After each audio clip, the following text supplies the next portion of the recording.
আসসালামু আলাইকুম সবাইকে। আজকের রেসিপিতে থাকছে নারকেল পুডিং। প্রথমেই খোসা থেকে নারকেলটা বের করে নিতে হবে, তারপর ছোট ছোট টুকরো করে 1 কাপ পানি দিয়ে নারকেলটা ব্লেন্ড করে নিতে হবে। ব্লেন্ড করা হয়ে গিয়েছে। এই পর্যায়ে একটা পাতলা কাপড়ের সাহায্যে সাথে আরও 1 কাপ পানি দিতে হবে, তারপর লিকুইড জুসটা বের করে নিতে হবে।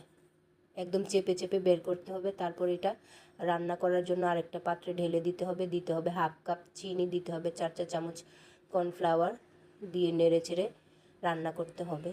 একদম অল্প আঁচে রান্না করতে হবে, একটা থিকি ভাব আসা পর্যন্ত।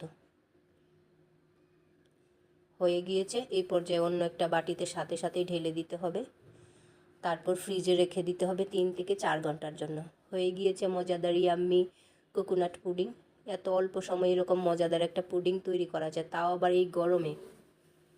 তো সবাই সহজেই